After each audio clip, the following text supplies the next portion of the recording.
Hay dos tipos de oraciones. La oración del mendigo que ruega desde afuera y la oración del hijo que decreta desde adentro. La diferencia no es técnica, es identidad. Y hoy vas a entender la diferencia. Voy a decirte algo que te va a incomodar antes de que pase el primer minuto de este video. La razón por la que tus oraciones no están funcionando no es porque Dios no quiera responder. La razón es que has estado orando como alguien que no sabe quién es. Has estado parado en la puerta de la sala del trono, golpeando, suplicando, llorando, prometiendo portarte mejor, cuando la puerta ya estaba abierta. Cuando el Padre ya había puesto tu nombre en el documento de pacto con su propia sangre. Cuando ya tenías pleno derecho legal de entrar, sentarte y hablar como un hijo. La iglesia moderna ha perdido esto casi por completo. Se ha enseñado durante generaciones que la humildad espiritual equivale a sentirse pequeño, indigno y desesperado delante de Dios, que mientras más te humilles, más te bendecirá. Que entre más ruegues, entre más fuerte llores, entre más ayunes, más rápido responderá el cielo. Y el resultado de esa enseñanza equivocada no es una iglesia poderosa, es una iglesia paralizada. Es una generación de creyentes que tiene toda la autoridad del cielo disponible y no la usa, porque nadie les dijo que era suya. Vive. Kenyon, he estudiado la palabra de Dios durante décadas.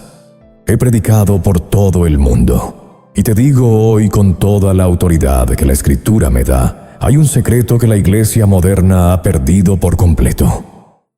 Y ese secreto es la diferencia entre el mendigo y el hijo. Escucha bien, no estoy atacando la humildad genuina. La humildad es un fundamento del carácter cristiano. Lo que estoy atacando es la falsa humildad religiosa que confunde la impotencia con la santidad. Lo que estoy exponiendo es la doctrina no bíblica que te ha convencido de que eres un extraño ante el trono de gracia, cuando eres un heredero sentado en el salón de los hijos. Empecemos desde el principio, porque el principio lo cambia todo. Cuando Adán cayó en el jardín de Edén, no solo cometió un error moral, algo mucho más profundo ocurrió. Adán transfirió la autoridad legal de este mundo, la entregó, y Satanás se convirtió en el Dios de esta era, como Pablo lo llama en 2 Corintios 4:4. El hombre quedó espiritualmente muerto, separado de la naturaleza de Dios, sin acceso al Padre, sin posición legal, sin pacto, y en ese estado de indigencia espiritual, la única forma en que el hombre podía acercarse a Dios era con lágrimas, sacrificios y súplica. El Antiguo Testamento está lleno de eso. El sacerdote entraba al lugar santísimo con miedo y temblor. La sangre de toros y machos cabríos cubría el pecado, pero solo temporalmente. La palabra hebrea para expiación significa cubrir, no eliminar. El pecado seguía ahí, oculto bajo la sangre de animales. El pueblo seguía siendo siervo, espiritualmente muerto, alejado de la presencia directa de Dios. Y por eso oraban como mendigos, porque técnicamente lo eran, pero el Calvario lo cambió todo. Y quiero que entiendas exactamente qué tan radical fue ese cambio. He escrito en mis libros, y lo repito aquí, porque es fundamental. La tragedia de la Iglesia es que Dios Todopoderoso mora en nuestros espíritus, y nosotros lo ignoramos. Esta no es una frase poética, es un diagnóstico. Es la radiografía de por qué millones de creyentes genuinos, llenos de sinceridad, viven vidas de derrota espiritual cuando tienen todo el poder de Dios disponible dentro de ellos. Cuando Jesús gritó, "Consumado es" en la cruz, no fue el llanto de una víctima, fue la declaración de un conquistador. Fue el cierre de un caso legal en el Tribunal Supremo del Universo. Fue la firma final sobre el nuevo pacto escrita con la sangre más poderosa que ha existido jamás. Hebreos 9:26 dice que Él apareció para quitar de en medio el pecado por el sacrificio de sí mismo. No para cubrirlo, para quitarlo. Remisión, no expiación. La palabra griega para remisión significa enviar lejos, borrar, desestimar como si nunca hubiera ocurrido.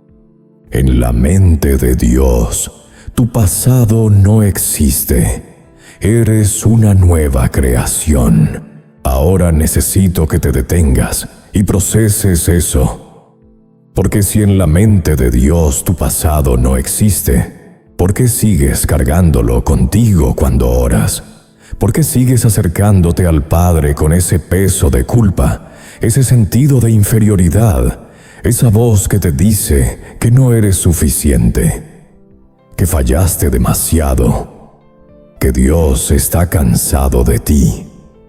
Esa voz no viene del Padre, esa voz viene del acusador, y tú le has dado residencia en tu cabeza cuando la palabra ya lo desalojó. Quiero contarte algo sobre Henry Stanley, el explorador que buscó a David Livingstone en el corazón del África ecuatorial.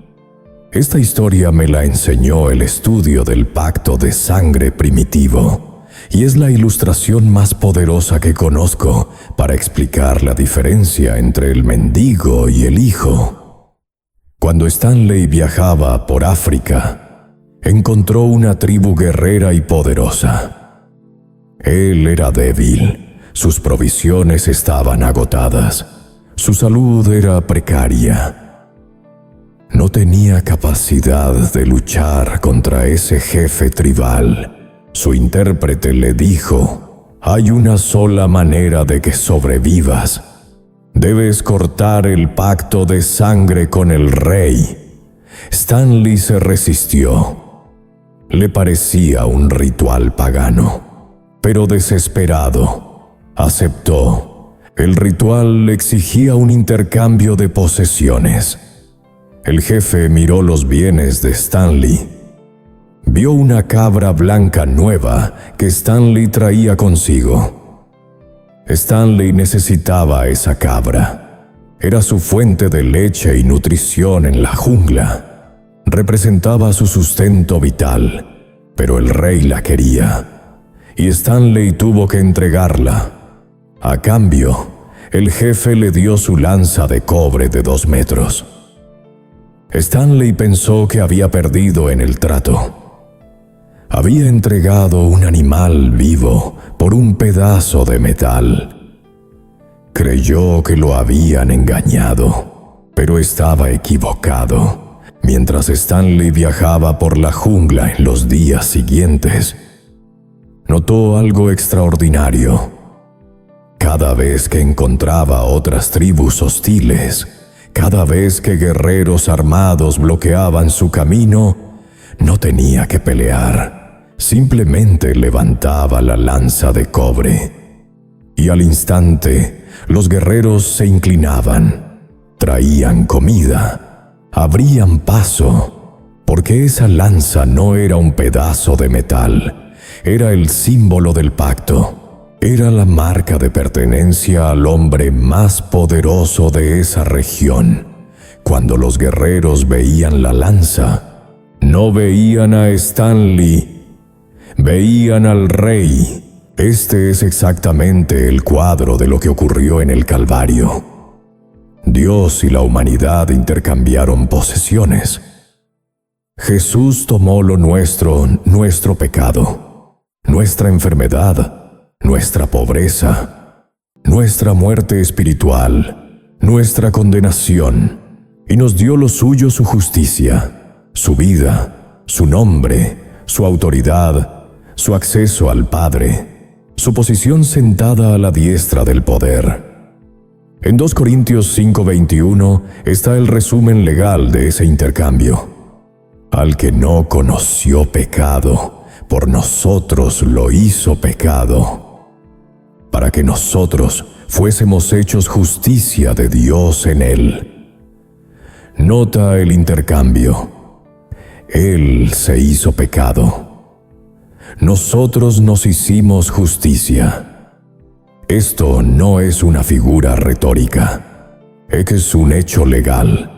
Es el contrato del nuevo pacto. Ahora la pregunta es, ¿qué haces con esa lanza? ¿La ocultas? ¿La arrastras por el suelo? ¿La llevas escondida detrás de la espalda mientras ruega que alguien te ayude? Imagina si Stanley hubiera tenido la lanza del rey y aún así hubiera implorado de rodillas ante cada tribu hostil. Imagina si hubiera escondido la lanza por vergüenza, o porque no estaba seguro de si tenía derecho a usarla. La autoridad estaba en su mano, pero su ignorancia lo habría matado de hambre. Este es el retrato de la iglesia hoy.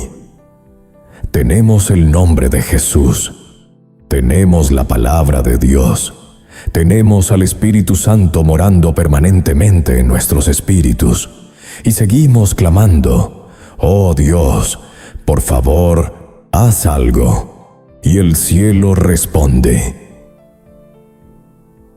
«Ya lo hice todo, te di la lanza, úsala». Necesito explicarte ahora la diferencia fundamental entre el antiguo pacto y el nuevo. Porque mucho de lo que se predica hoy en la iglesia es teología del antiguo pacto aplicada a creyentes del nuevo pacto. Y esa confusión produce exactamente el tipo de oración mendiga que estamos combatiendo hoy. Bajo el antiguo pacto, el hombre era un siervo. La relación primaria era de amo y esclavo. Dios era el Señor soberano. Israel era su pueblo siervo. Y cuando un siervo pedía algo, pedía como siervo con la cabeza baja, sin atreverse a mirar al amo a los ojos, consciente de su indignidad, confiando en la misericordia del Señor, no en sus propios derechos de pacto. Y eso era correcto para ese tiempo. Era la posición apropiada para ese pacto. Pero el nuevo pacto cambió la naturaleza de la relación. Jesús mismo lo dijo en Juan 15:15. «Ya no os llamo siervos, porque el siervo no sabe lo que hace su Señor, pero os he llamado amigos, porque todas las cosas que oí de mi Padre os las he dado a conocer». Y Pablo va más lejos todavía en Gálatas 4:7. «Así que ya no eres esclavo, sino hijo, y si hijo, también heredero de Dios por medio de Cristo, heredero, no mendigo, no empleado, no extraño, heredero». La diferencia no es semántica, es ontológica. Cambia tu naturaleza, tu posición y tu método de comunicación con el Padre. Un heredero no mendiga su herencia, un heredero la reclama. Un heredero no implora que el padre le dé lo que ya le pertenece. Un heredero toma posesión de lo que legalmente es suyo. He escrito esto antes y lo vuelvo a decir aquí. La confesión es el sumo sacerdote de tu vida. No lo digo como una frase bonita, lo digo como una realidad teológica. Hebreos 4:14 dice: tengamos firme nuestra confesión. La palabra griega traducida como confesión es la misma que profesión homologia. Significa decir la misma cosa, decir lo que Dios dice. Tu boca es el instrumento legal que activa o desactiva tu pacto en la tierra. Si tienes el pacto, pero hablas miedo, anulas la operación del pacto en tu vida. Eres como un hombre con una chequera que se niega a extender cheques, o que extiende cheques que rebotan porque habla duda. Jesús es el sumo sacerdote de tu confesión. Él toma lo que tú dices y lo lleva ante el Padre. Si no dices nada, Él no tiene nada con qué trabajar. Si dices, soy débil, Él no puede hacerte fuerte, porque tú has establecido una ley de debilidad. Esto me lleva a lo que yo llamo la distinción entre la oración del siervo y la oración del Hijo. Y quiero que veas la diferencia con precisión quirúrgica. La oración del siervo dice: Señor, si es tu voluntad, sáname. La oración del Hijo dice: Padre, tu palabra declara en 1 de Pedro 2:24 que por sus llagas fui sanado. Recibo lo que ya me pertenece. La oración del siervo dice: Dios, por favor, provee para mis necesidades. La oración del Hijo dice: Padre, tu palabra en Filipenses 4:19 garantiza que suplirás todo lo que me falta conforme a tus riquezas en gloria. Pongo en operación ese derecho de pacto ahora mismo. La oración del siervo dice: Señor, no sé si merezco pedirte esto. La oración del Hijo dice: Padre, vengo a ti en el nombre de Jesús, basado no en mis méritos, sino en su sangre, y decreto lo que tu palabra ya estableció. ¿Ves la diferencia? No es una diferencia de volumen. No es una diferencia de emoción, es una diferencia de posición. El siervo ora desde afuera del pacto. El Hijo ora desde adentro del pacto. El siervo pide como extraño. El Hijo reclama como heredero. Y aquí está la corrección que la iglesia moderna necesita desesperadamente escuchar. Dios no es más propenso a responderte porque llores más. Dios no se mueve por tus emociones. Dios se mueve por su palabra y por tu fe. Las lágrimas son humanas y Dios las comprende. Pero las lágrimas no son el mecanismo de activación del poder sobrenatural. La fe es el mecanismo. La palabra es el mecanismo. La confesión basada en el pacto de sangre es el mecanismo. He escrito en la mente que no puedes doblegar. No oramos por poder cuando ya lo teníamos. Esta frase resume siglos de error teológico. La iglesia ha estado orando para obtener lo que ya le fue dado en el Calvario. Y como resultado, vive en pobreza espiritual en medio de una herencia infinita. Quiero hablarte ahora de la realidad de la nueva creación, porque aquí está el fundamento de todo. 2 Corintios 5:17 dice: De modo que si alguno está en Cristo, nueva criatura es. Las cosas viejas pasaron. He aquí todas son hechas nuevas. Pero la traducción literal del griego dice algo más radical todavía. Es una nueva especie de ser que nunca antes había existido. No eres un ser humano mejorado. No eres una versión 2.0 del Adán caído. Eres una especie completamente nueva. Tienes la naturaleza de Dios en tu espíritu. Eres portador de la vida divina. Y esa vida nueva no te pide que ruegues por lo que ya te dio. Te invita a que tomes posesión de lo que ya te pertenece. Cuando naciste de nuevo, ocurrió un milagro biológico y espiritual simultáneo. Tu espíritu fue recreado. La vieja naturaleza de pecado, la muerte espiritual heredada de Adán, fue completamente erradicada.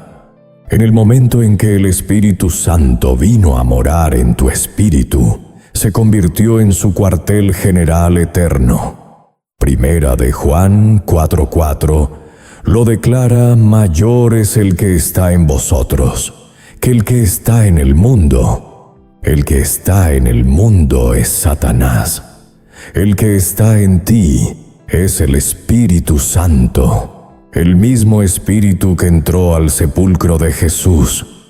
Despojó a Satanás de su autoridad, según Colosenses 2:15, y resucitó a Jesús a la gloria. Ese mismo Espíritu vive en ti ahora mismo. No perdió su poder en el tránsito del cielo a tu espíritu. Entonces, si el que resucitó a Jesús vive en ti, ¿por qué oras como si Dios estuviera lejos? ¿Por qué te comportas como si el cielo estuviera sordo a tu voz? El problema no está en el cielo. El problema está en lo que crees acerca de ti mismo. La enfermedad más debilitante de la Iglesia no es la herejía doctrinal. Es lo que yo llamo la conciencia de pecado. La conciencia de pecado es el estado crónico de sentirte indigno de estar en la presencia de Dios. Es esa voz persistente que dice: fallé demasiado, soy demasiado débil, Dios debe estar cansado de mí, no merezco pedir esto. Y esa voz no viene del Espíritu Santo. El Espíritu Santo no produce conciencia de pecado en el creyente redimido. Romanos 8:15-16 lo aclara. No habéis recibido el espíritu de esclavitud para estar otra vez en temor, sino que habéis recibido el espíritu de adopción, por el cual clamamos: Abba, Padre. El Espíritu mismo da testimonio a nuestro espíritu de que somos hijos de Dios. El Espíritu Santo es el espíritu de filiación. Está constantemente susurrando a tu espíritu que eres hijo, que eres heredero, que tienes derecho de pacto. La conciencia de pecado es el arma principal de Satanás contra el creyente. Mientras te sientas indigno, no orarás con autoridad. Mendigarás, y mientras mendigues, el enemigo sabe que no representas ninguna amenaza para su operación. Un creyente que ora como hijo es aterrador para el reino de las tinieblas.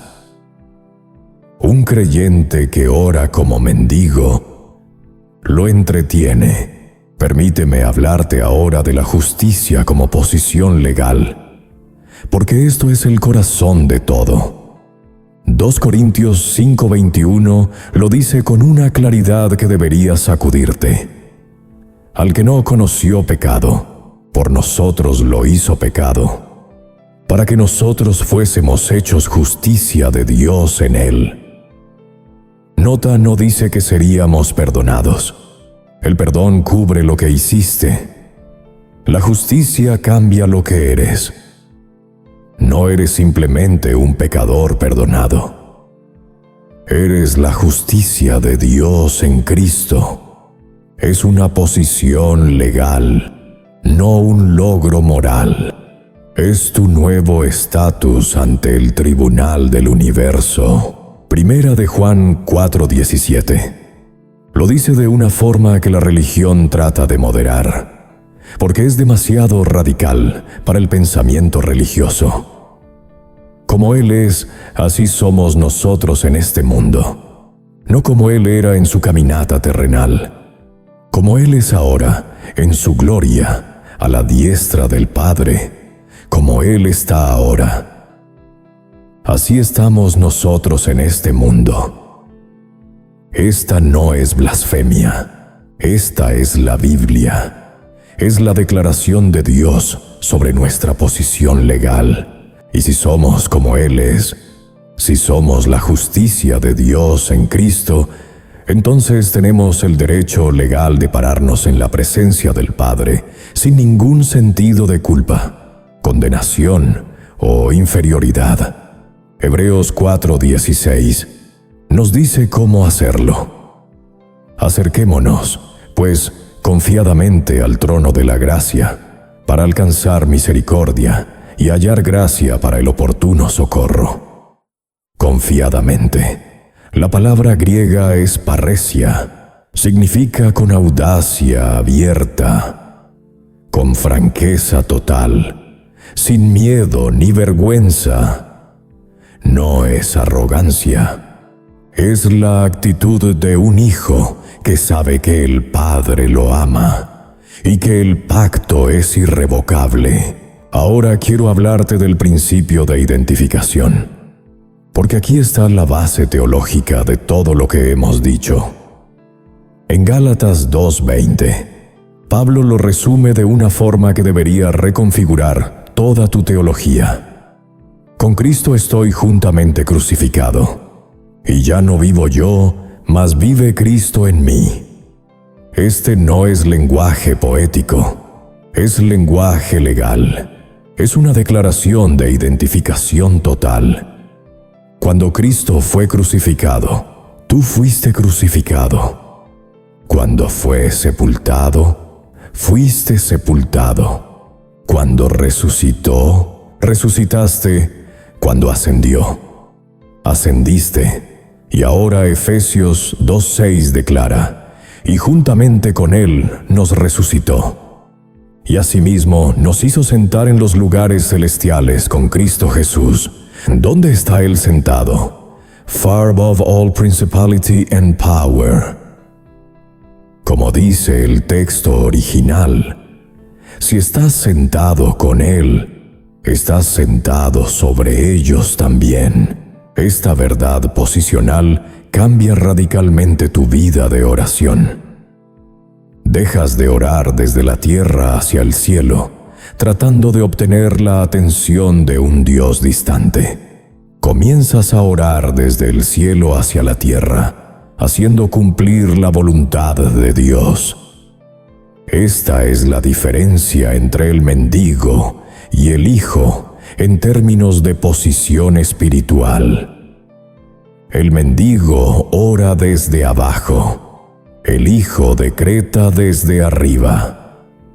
Y aquí es donde entra la autoridad delegada.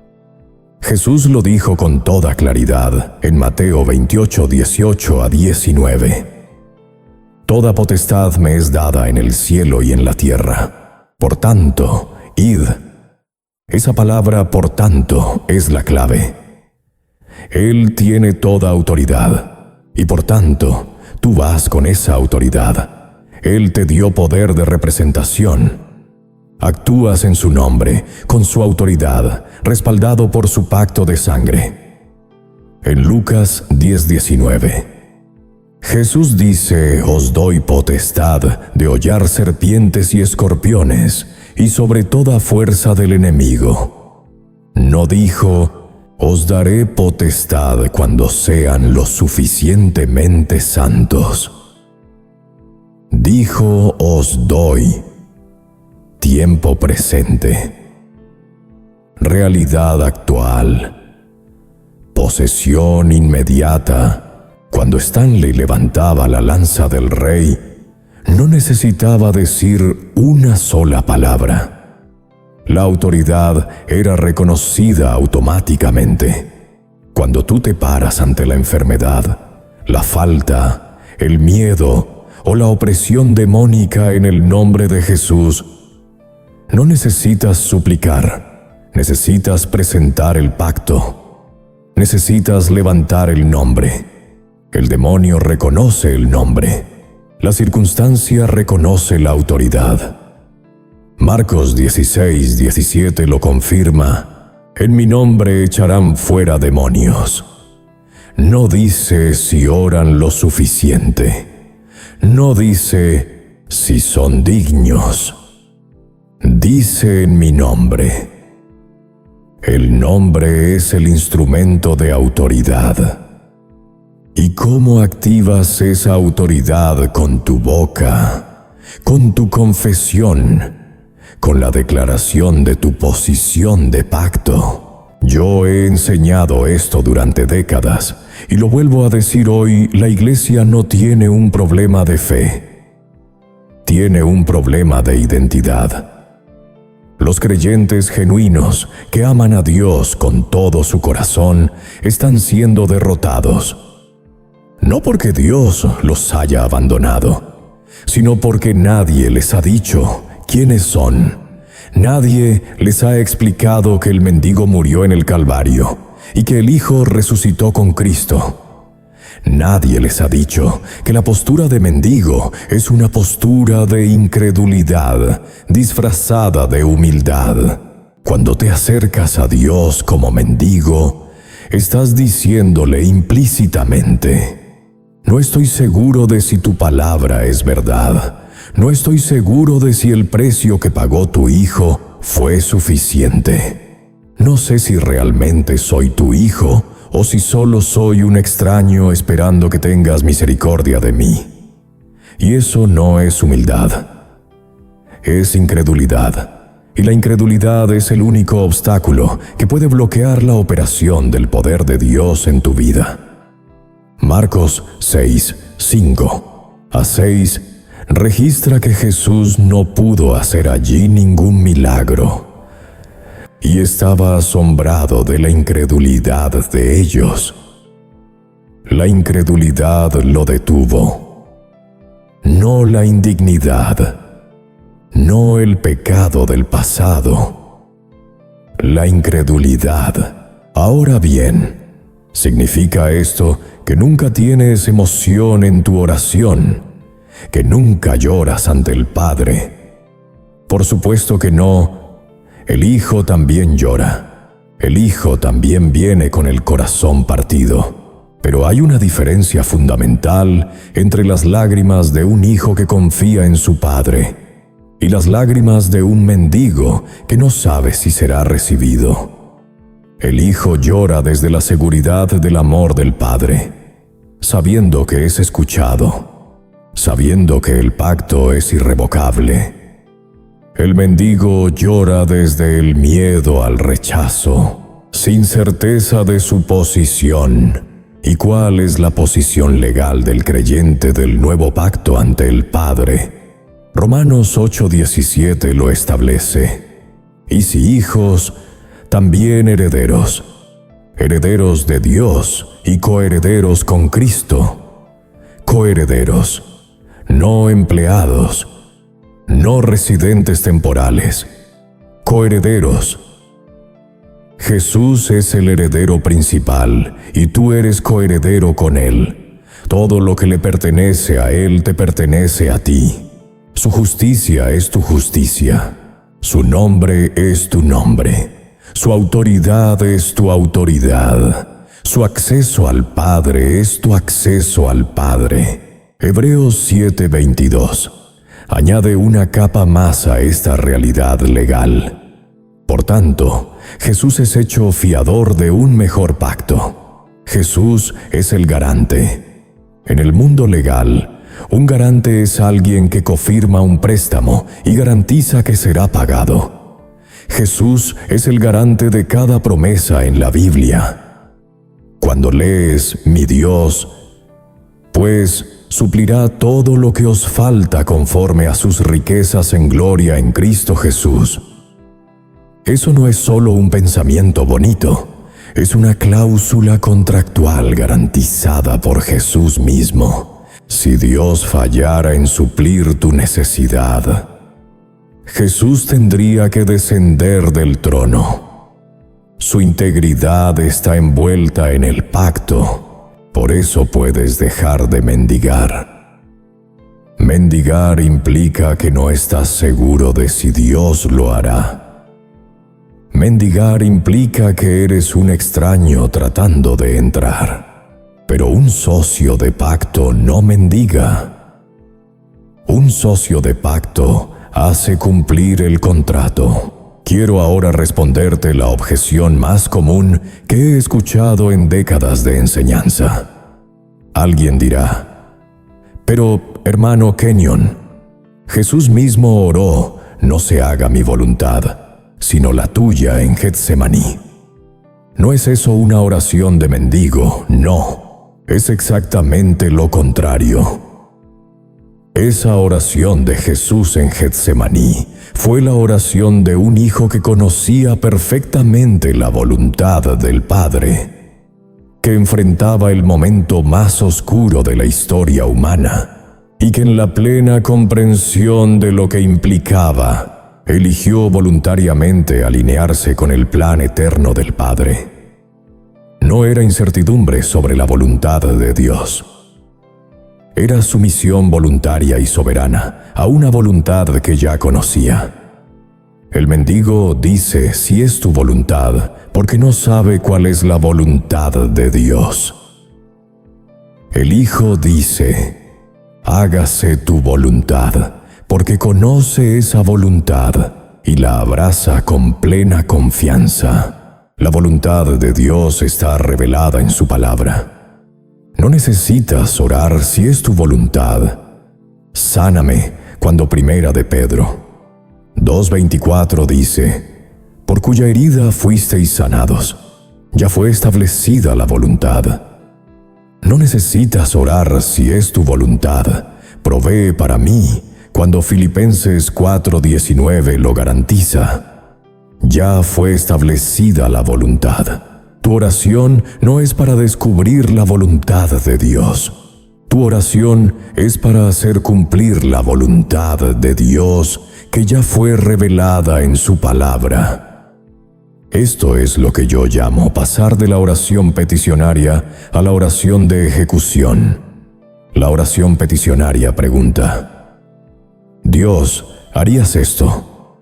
La oración de ejecución declara: Padre, tu palabra dice esto. Lo recibo, lo decreto, lo pongo en operación en mi vida ahora mismo en el nombre de Jesús. Un comandante no le pregunta a su ejército si tiene ganas de obedecer una orden. Un comandante da la orden y el ejército ejecuta. Tú eres el comandante en la esfera que Dios te ha dado, y las fuerzas espirituales, tanto angélicas como demoníacas, responden a tu confesión de pacto. El Salmo 103:20 lo confirma. Bendecid a Jehová, vosotros sus ángeles, poderosos en fortaleza, que ejecutáis su palabra, obedeciendo a la voz de su precepto. Los ángeles ejecutan la palabra de Dios. Cuando tú hablas la palabra de Dios con fe, los ángeles tienen algo que ejecutar. Cuando hablas miedo, duda y derrota, no hay palabra de Dios que ejecutar. Tu boca determina lo que ocurre en tu esfera de influencia. Ahora quiero darte 3 pasos prácticos para transformar tu vida de oración de mendigo a oración de hijo. Porque toda revelación que no tenga aplicación práctica se queda en el ámbito académico. Y la fe sin obras está muerta. Como Santiago 2:17 lo establece, primero establece tu posición antes de orar. Antes de presentar cualquier petición al Padre, tómate 30 segundos para declarar en voz alta tu posición de pacto. No lo hagas como un ritual vacío. Hazlo como un acto de fe deliberado. Di estas palabras: Padre, vengo ante ti no basado en mis méritos, sino basado en la sangre de Jesucristo. Soy tu Hijo. Soy la justicia de Dios en Cristo, según 2 Corintios 5:21. Estoy sentado con Cristo en los lugares celestiales, según Efesios 2:6. Vengo con plena confianza al trono de la gracia, como mi propio Padre establece en Hebreos 4:16. Cuando estableces tu posición primero, cambias la frecuencia de tu oración. Dejas de orar como mendigo y comienzas a orar como hijo. Segundo, ora desde la palabra, no desde el problema. El mendigo ora desde el problema. Describe el problema en detalle. Presenta el problema al Padre con toda su magnitud y complejidad. Y entre más describe el problema, más grande se vuelve el problema en su mente. El Hijo ora desde la palabra. Encuentra el versículo que corresponde a su necesidad y lo presenta como evidencia legal ante el Padre. No ignora el problema, lo confronta con la Escritura. Si estás enfermo, no digas: Padre, estoy muy enfermo, y los médicos dicen que di. Padre, tu palabra en Isaías 53:5 declara que por las llagas de tu Hijo yo fui sanado. Eso es presente perfecto, en el texto original, un hecho consumado. Recibo mi sanidad ahora mismo, como un derecho de pacto comprado con la sangre de Jesús. Estás operando como un abogado que presenta la evidencia, no como un mendigo que describe su miseria. Tercero, decreta en vez de pedir lo que ya fue dado. Esta es quizás la diferencia más práctica entre el mendigo y el hijo. El mendigo pide, el hijo recibe y decreta. Cuando algo ya fue dado en el Calvario, no necesitas pedirlo de nuevo. Necesitas recibirlo y decretar su manifestación en tu vida. Juan 16:24 dice: Hasta ahora nada habéis pedido en mi nombre. Pedid y recibiréis, para que vuestro gozo sea cumplido. La palabra pedid, aquí en el griego original, tiene el sentido de demandar, reclamar como un derecho. No es la súplica de un mendigo, es el reclamo de un heredero. Y Juan 14:14 dice: Si algo pidiereis en mi nombre, yo lo haré. Si lo pides en su nombre, basado en su pacto, con la autoridad de su sangre, Él lo hace. No lo considerará, no lo evaluará, lo hará. He vivido estas verdades durante décadas. He visto a creyentes que llevaban años en derrota transformar completamente sus vidas cuando entendieron la diferencia entre la oración del mendigo y la oración del hijo. He visto sanidades manifestarse cuando los creyentes dejaron de suplicar y comenzaron a reclamar. He visto finanzas restauradas cuando los creyentes dejaron de implorar y comenzaron a decretar. No porque Dios fuera más propenso a responder, sino porque finalmente estaban operando en el mecanismo correcto del pacto. La oración del Hijo no es arrogante, no es demandante en el sentido de exigencia egoísta. Es la expresión de una confianza radical en la integridad de Dios, en la suficiencia de la sangre de Jesús y en la validez irrevocable del nuevo pacto. Es la actitud de alguien que sabe que el Padre quiere que prospere, que quiere que esté sano, que quiere que viva en victoria y que ya proveyó todo lo necesario en el Calvario.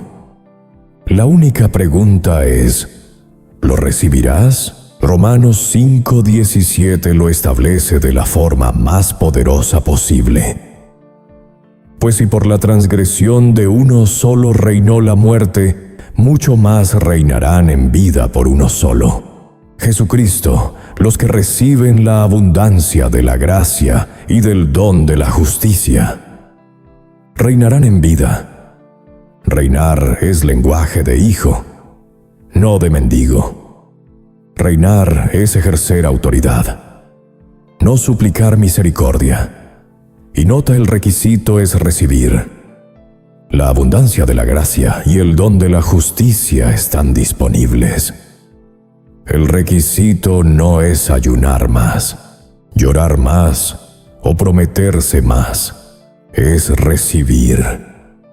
Y esa es la invitación que te hago hoy. No a que te esfuerces más. No a que te humilles más en el sentido religioso de la palabra, sino a que recibas lo que ya fue comprado para ti. A que cambies tu postura de mendigo a postura de hijo. A que abras tu boca y comiences a hablar desde tu posición en Cristo, no desde tu situación en la tierra. A que presentes la lanza del pacto ante cada montaña que se interponga en tu camino. Y que la autoridad del nombre de Jesús haga lo que siempre fue diseñado para hacer. Quiero que hagas algo conmigo ahora mismo. Quiero que repitas esta declaración de pacto en voz alta, donde quiera que estés, porque las palabras que pronuncias en fe establecen leyes en tu esfera espiritual. Dilo con plena convicción: Padre, vengo ante tu presencia como tu hijo, no como mendigo. Soy la justicia de Dios en Cristo Jesús. Estoy sentado con Cristo sobre toda principalidad y poder. Tengo derechos de pacto comprados con la sangre de Jesús. Decreto que toda promesa de tu palabra es mía ahora mismo. No mendigo lo que ya me fue dado. Lo recibo, lo declaro, lo hago cumplir en el nombre de Jesús. Amén. Si dijiste esa declaración con fe, algo se movió en el reino espiritual. No porque las palabras sean mágicas, sino porque la palabra de Dios que declaraste es poderosa y eficaz, como dice Hebreos 4:12. Y la fe que activaste es la sustancia de las cosas que se esperan, como dice Hebreos 11:1. Quiero cerrar con esto, porque es el corazón de todo lo que hemos dicho hoy. La razón por la que Jesús vino, murió, resucitó y ascendió no fue simplemente para llevarte al cielo cuando mueras. Fue para restaurarte a la posición que Adán perdió. Fue para darte de vuelta la dignidad de hijo, la autoridad de heredero y el acceso irrestricto al Padre. Fue para que pudieras vivir en esta tierra como su representante, con su naturaleza, con su nombre y con su autoridad, haciendo lo que Él hizo, sanando a los enfermos, liberando a los oprimidos, proclamando el año del favor del Señor, como lo establece Lucas 4:18. Tú no eres un mendigo espiritual. Eres un hijo del Dios Altísimo, heredero de Dios, coheredero con Jesucristo, poseedor de plenos derechos de pacto garantizados por la sangre más poderosa del universo. Y cuando ores, ora desde esa realidad, El mundo está esperando la manifestación de los hijos de Dios, como declara Romanos 8:19. No está esperando más mendigos religiosos, está esperando hijos que conozcan quiénes son y que ejerzan la autoridad que les fue delegada. Tú eres ese hijo. Esta es tu hora. Esta es tu posición. Este es tu pacto. Deja de mendigar. Empieza a reinar. Escribe en los comentarios ahora mismo: soy hijo, no mendigo. Decreto mis derechos de pacto en el nombre de Jesús. Que el cielo y el infierno lo escuchen. Que esa declaración sea el punto de partida de una nueva era en tu vida de oración, si este mensaje sacudió algo en tu interior. Si por primera vez entendiste la diferencia entre el pacto del siervo y el pacto del hijo. Dale like a este video y compártelo con alguien que necesite escucharlo hoy. Y suscríbete a este canal, porque cada semana vas a encontrar aquí la verdad del nuevo pacto que la religión nunca te enseñó. Verdad que transforma, verdad que libera, verdad que te hace reinar en vida. Soy Doyobe Kenyon. Y esta es la verdad que cambió mi vida. La misma verdad que puede cambiar la tuya.